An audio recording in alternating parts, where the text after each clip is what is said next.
Everyone, welcome to my YouTube channel. तो आज के इस वीडियो में हम लोग फिजिक्स के चैप्टर फ्रिक्शन को फर्दर कंटिन्यू करने वाले हैं। तो स्टूडेंट्स, मैंने पिछले वीडियो में फ्रिक्शन के बारे में बहुत सारे पॉइंट्स को डिफाइन किया था। उसके बाद मैंने वहाँ पढ़ा था टाइप्स ऑफ फ्रिक्शन। तो हमने पढ़ा था कि टाइप्स ऑफ फ्रिक्शन कितने होते हैं, है ना। मैंने बताया था कि मैं अगले वीडियो में, नेक्स्ट वीडियो में उसको फर्दर डिस्कस करूंगी। तो we know that there are 3 types of friction. First one is static friction, second one is sliding friction and third one is rolling friction. अब स्टैटिक फ्रिक्शन क्या होती है ना। स्टैटिक फ्रिक्शन क्या होती है? तो सपोज दैट कि कोई बॉल है ना, कोई बॉल है, वो अभी स्टैटिक पोजीशन में है, मींस रुकी हुई है ना। तो वो रुकी हुई है, तो सपोज दैट अभी वो रुकी हुई है, आप उसको थोड़ी पुश करते हो, है ना, तो वो थोड़ी आगे बढ़ने की पोजीशन में आती है। तो जब वो थोड़ी बढ़ने की पोजीशन में आती है तो कुछ तो फोर्स उसको अपोज करेंगे, कुछ तो फ्रिक्शन उस पर अप्लाई होगा, तो वो उसको अपोज करेगा, है ना। बट अभी वो स्टेशनरी पोजीशन पे, अभी वो स्टैटिक पोजीशन पे है, रुकी हुई है। बट अगर आप उसको हल्का सा भी पुश करोगे ना, स्टैटिक से आप उसको मूवमेंट में लाओगे, तो कुछ तो फोर्सेस होगी ना जो उसे अपोज करेगी। तो यही फ्रिक्शन फोर्स जो आपके स्टैटिक पोजीशन में जो भी आपके ऑब्जेक्ट हैं, तो उस पर जो ये फ्रिक्शन लग रही है, यही हमारी कहलाती है स्टैटिक फ्रिक्शन। ओके, नाउ अब है हमारा स्लाइडिंग फ्रिक्शन। स्लाइडिंग फ्रिक्शन क्या होगा? सपोज दैट आप बाइसिकल को राइड कर रहे होते हो, है ना। तो आप बाइसिकल को राइड कर रहे होते हो, मूवमेंट में होता है आपका बाइसिकल, और सपोज दैट आपकी जो एयर है, एयर का जो मूवमेंट है वो अपोजिट डायरेक्शन में अगर एयर चल रही हो, तो आपको क्या होती है, आपको बहुत एफर्ट्स लगाना पड़ता है अपने बाइसिकल को आगे चलाने में, होती है ना। एंड सेकेंड क्या होता है कि आपके जो बाइसिकल के टायर्स होते हैं और आपकी जो ग्राउंड होती है, इस दोनों के बीच में भी आपका फ्रिक्शन लगता है ना। आपके जो टायर्स होते हैं बाइसिकल के और आपके ग्राउंड, तो यहाँ भी फ्रिक्शन लगता है। तो क्या होता है, और भी परेशानी हमारी बढ़ जाती है। तो यहाँ हम देख रहे हैं कि हम मूवमेंट के केसेस में है ना, बाइसिकल को राइड कर रहे हैं, तो वो राइड कर रही है, मूवमेंट के केस में है। और अगर आपका एयर भी अपोजिट डायरेक्शन से आ रहा हो, है ना, एयर आपके अपोजिट डायरेक्शन से बह रही है, तो आपको बहुत ज्यादा मेहनत लगाना पड़ता है साइकिल को राइड करने में। और आपके ग्राउंड और आपके बाइसिकल के जो व्हील्स होते हैं उसके बीच में भी फ्रिक्शन लग रही होती है। तो इन सारे केसेस में बहुत प्रॉब्लम हो जाता है। तो जो आप मूवमेंट में आपकी जो फ्रिक्शन अपोजिट डायरेक्शन में लग रही है ना, जब आप मूवमेंट में हो, तो इस टाइप के जो फ्रिक्शन होते हैं वे कहलाते हैं स्लाइडिंग फ्रिक्शन। मींस जब कोई ऑब्जेक्ट मूवमेंट के केस में है और that's time the force friction force is applied is called sliding friction. Third one हमारा आता है rolling friction. Rolling friction, roll से मतलब ही समझ रहे हैं, जो रोल कर रहा हो, है ना। तो कोई भी बॉडी जो किसी अदर सरफेस पे रोल कर रही हो, है ना, और इस रोलिंग केस में जो फ्रिक्शन लग रही है वो हमारा रोलिंग फ्रिक्शन हो गया। अब बात करते हैं कि हम लोग कैसे जानेंगे, कैसे अंडरस्टूड होगा कि कौन सी फ्रिक्शन ग्रेटर होती है और कौन सी फ्रिक्शन स्मॉलर होती है।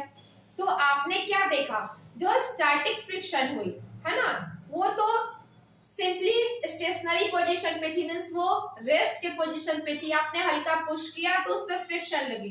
तो ये हमारा क्या हो गया, यहाँ फ्रिक्शन सबसे ज्यादा होगा, ग्रेटर होगा, क्योंकि आपको तो बिल्कुल हल्का सा, बस वो तो स्टेशनरी पोजीशन पे थी, है ना, तो आपने हल्का पुश किया, वहां फ्रिक्शन सबसे ज्यादा होगा।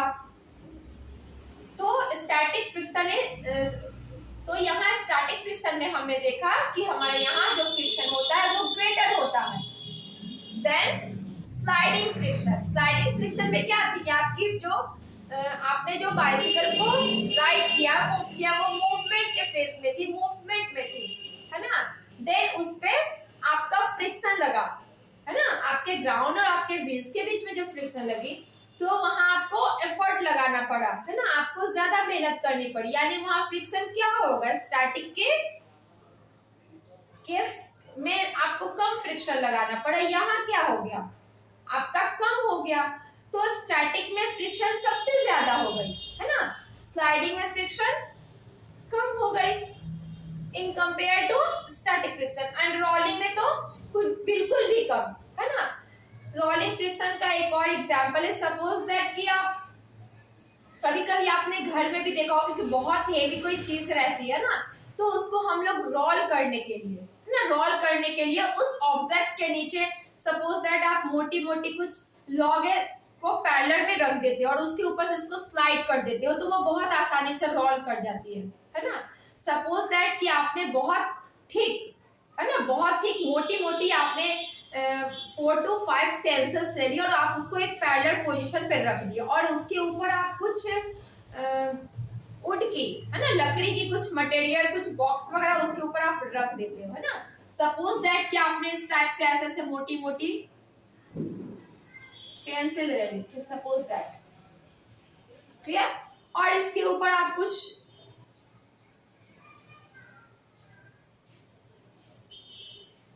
इस टाइप के आप बॉक्सेस वगैरह ले लेते हो, है ना।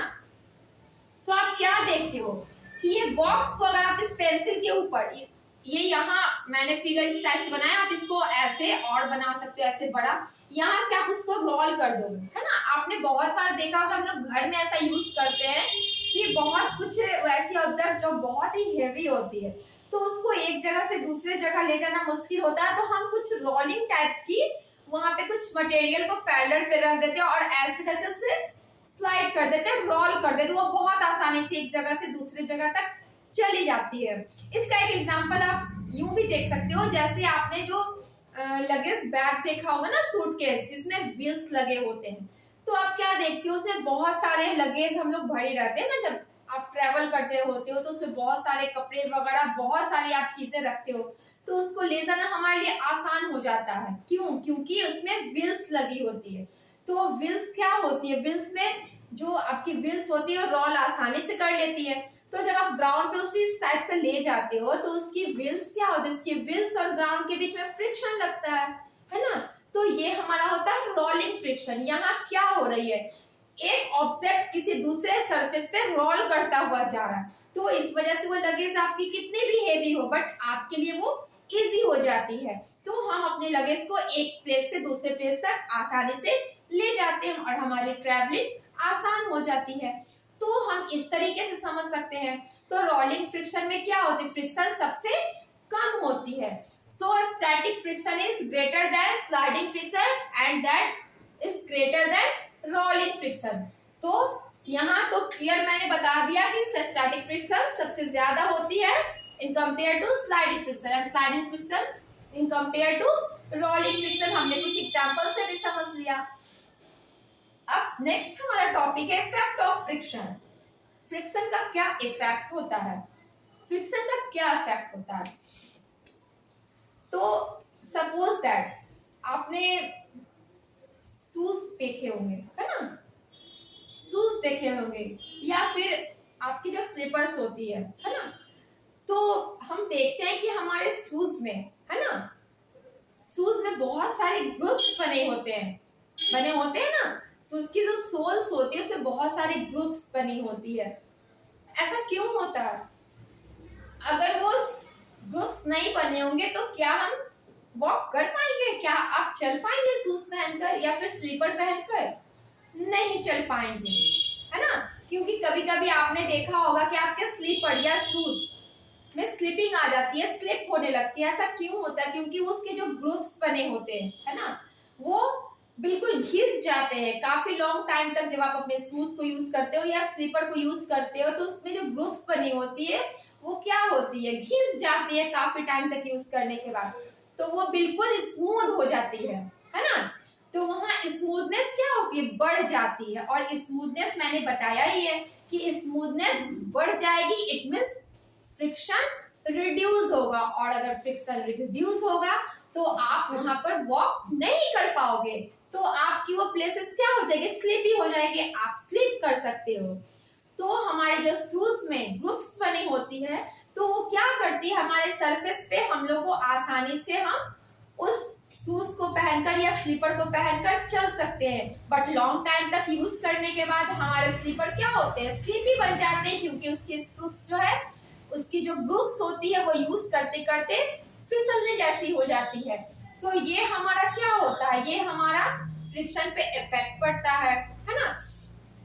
नेक्स्ट आप इसके एग्जांपल देख सकते हो। सपोज दैट कि आपने बड़े बड़े iron and steel plant company में देखा होगा, जहां मैन्युफैक्चरिंग होती है वहां क्या होती है, मशीन्स होती है, बड़ी बड़ी मशीन्स होती है ना। तो मशीन क्या होती है, एक दूसरे के ऊपर मोशन में होती, घिसती है, उसके सारे पार्ट्स जो होते हैं एक दूसरे के ऊपर घिसते हैं। तो घिसने से वहां क्या होती है, घिसने से बढ़ा ना, अपने फ्रिक्शन से क्या होती है, वहां घिसती है तो जिससे हीट प्रोड्यूस होती है ना, हीट प्रोड्यूस होती है। बहुत घर्षण होने से क्या होती है, कभी कभी इसके जो पार्ट्स होते हैं मशीन के स्पॉइल हो जाती है, खराब हो जाती है और वो हीट प्रोड्यूस होती है ना। तो वहाँ क्या होती है, हीट प्रोड्यूस होने से वहाँ क्या होता है, फ्रिक्शन बहुत ज्यादा हो जाता है ना, फ्रिक्शन वहाँ बहुत ज्यादा हो जाता है।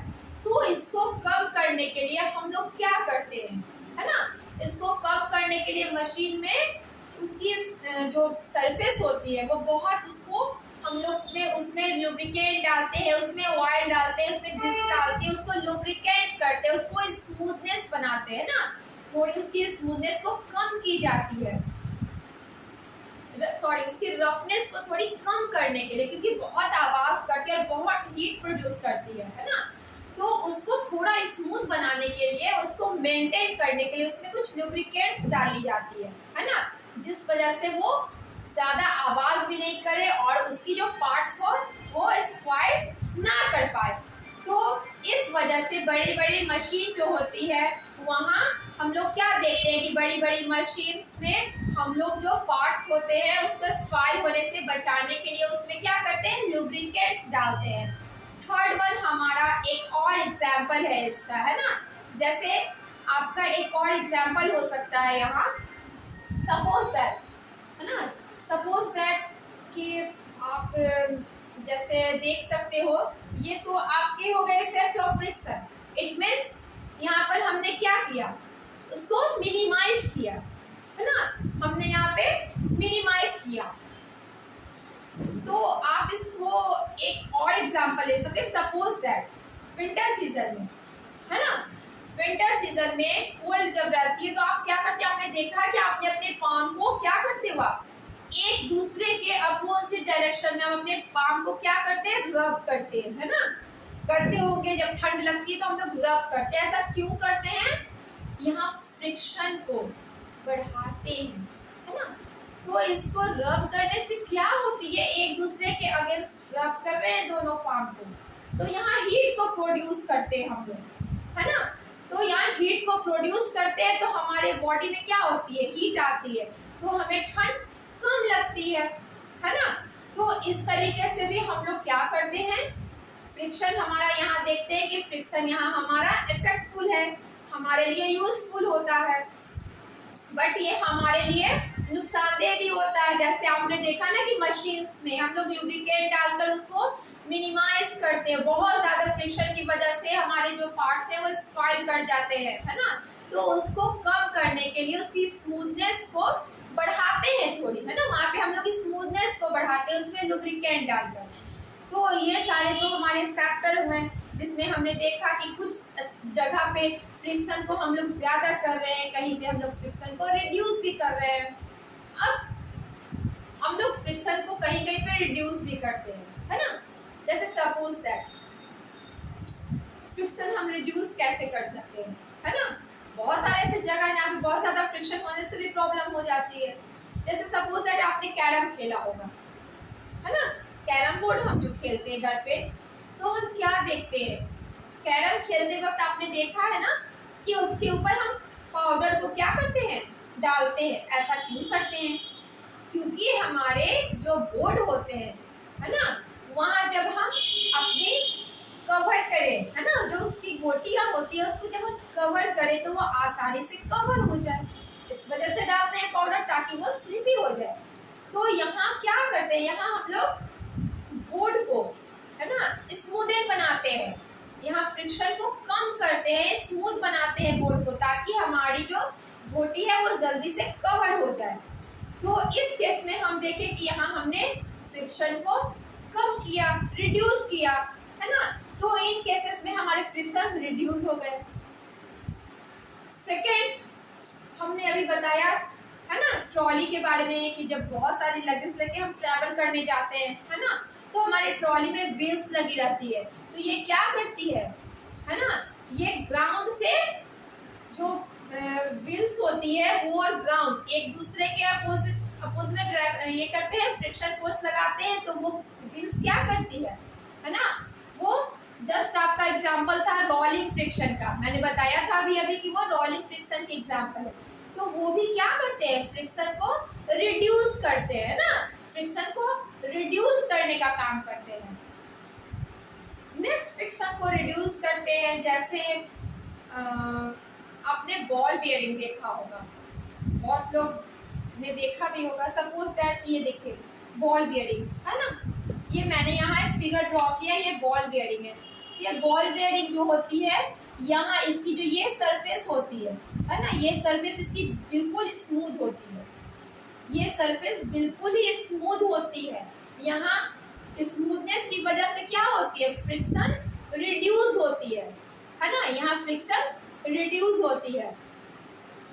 फिर आपने अपने घरों में देखा होगा, है ना, कभी कभी हमारे डोर्स को जब आप लॉक करते हो, बंद करते हो, या आपके डोर्स में से बहुत आवाज आती है ना, तो लोग क्या करते हैं, उसमें कुछ ऑयल डालते हैं, है ना, ऑयल डालते हैं, या आपके घर की जब फैन चलते चलते उसमें क्या होती है, वो घिस जाती है, खराब हो जाती है, आवाज करने लगती है, तो उसमें क्या करते हैं लोग, ऑयल डालते हैं ना, तो ये ऑयल डालकर क्या करते हैं, फ्रिक्शन को रिड्यूस करते हैं, है ना, डोर के हिंजेस को कम करते हैं।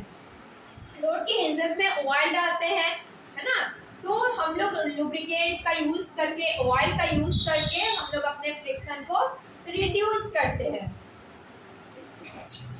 तो स्टूडेंट, आज हमने फ्रिक्शन के टाइप्स को देखा, इसके क्या इफेक्ट होते हैं, किस तरीके से फ्रिक्शन को हम लोग इंक्रीज कर सकते हैं, है ना। फ्रिक्शन को इंक्रीज किया ना हमने अपने शूज के, स्पोर्ट्स में जो लोग स्पोर्ट्स के प्लेयर होते हैं उनके शूज में क्या होते हैं, शूज में स्पैक्स लगे होते हैं, है ना, उनके शूज में ग्रुप्स बने होते हैं, तो वो क्या करती है, हमें आसानी से चलने देती है। अगर ग्रुप्स हमारे घिस जाएंगे तो वो स्लिपी हो जाएंगे तो हम लोग गिर सकते हैं, फिसल सकते हैं। तो इन जगहों पे हम लोगों ने देखा कि जहाँ फ्रिक्शन अगर स्मूथनेस वाले सरफेस पे आएगी तो हम फिसल सकते हैं, स्लिप हो जाएंगे, तो यहाँ इंक्रीज करते हैं, है ना, अपने शूज में ग्रुप्स लगाकर, या फिर वैसे शूज का यूज करते हैं स्पोर्ट्समैन, है ना, तो वहाँ क्या करते हैं, फ्रिक्शन को इंक्रीज करते हैं। फिर इसका एक और एग्जांपल आप देख सकते हैं कि जैसे आपने कबड्डी का गेम देखा होगा, है ना, तो कबड्डी के गेम खेलने के पहले लोग क्या करते हैं, अपने दोनों हाथ को, है ना, जमीन की मिट्टी लगाकर उसको इस टाइप से रब करते हैं, ताकि उसके दोनों पाम क्या होते हैं, वे ऑयली से रफ सरफेस में कन्वर्ट हो जाते हैं, है ना। अगर वो उस पे मिट्टी नहीं लगाएंगे तो उसकी दोनों हाथ में क्या होगी, पसीना आएगी, तो पसीना आने से उसकी हैंड जो होगी वो स्मूथ हो जाएगी, और जब स्मूथ हो जाएगी इट मीन्स वहाँ फ्रिक्शन कम हो जाएगा, तो वो जो अपने अगेंस्ट पार्टी होंगे, अपने जो अगेंस्ट टीम होंगे उसको अच्छे से पकड़ नहीं पाएंगे, तो वो गेम को हार जाएंगे। तो वे क्या करते हैं, अपने ग्राउंड के मिट्टी को अपने दोनों हाथ पर अटैच करते हैं और देन उसको रफ करते हैं। तो वो क्या किया, अपनी हथेली को रफ बना लिए। उसके बाद जब वे कबड्डी का गेम को स्टार्ट किए तो वो उनको खेलने में भी आसानी होती है। तो इस तरीके से हम यहाँ देखें क्या कि फ्रिक्शन को हमने इंक्रीज किया, है ना, इस टाइप से फ्रिक्शन को हमने इंक्रीज किया। और डिक्रीज के भी केसेस में हमने देखा कि फ्रिक्शन को कैसे हम लोगों ने रिड्यूस किया, है ना। बॉल बेयरिंग के केसेस में फ्रिक्शन रिड्यूस हुआ, आपकी जो ट्रॉली बैग हुई उसमें आपने फ्रिक्शन को रिड्यूस किया। लुब्रिकेंट डालकर हमने फ्रिक्शन को, मशीन के पार्ट में लुब्रिकेंट का यूज करके हमने फ्रिक्शन को कम किया, रिड्यूस किया। तो स्टूडेंट्स, आज हमने इन सारे केसेस में देखा कि फ्रिक्शन हमारे किस टाइप से इंक्रीज होते हैं, किस टाइप से डिक्रीज होते हैं। तो स्टूडेंट्स, आज हमारा फ्रिक्शन का ये टॉपिक, ये चैप्टर एंड हुआ। तो नेक्स्ट वीडियो में हम नेक्स्ट चैप्टर में आपके साथ फर्दर कंटिन्यू करेंगे। तब तक के लिए बाय बाय।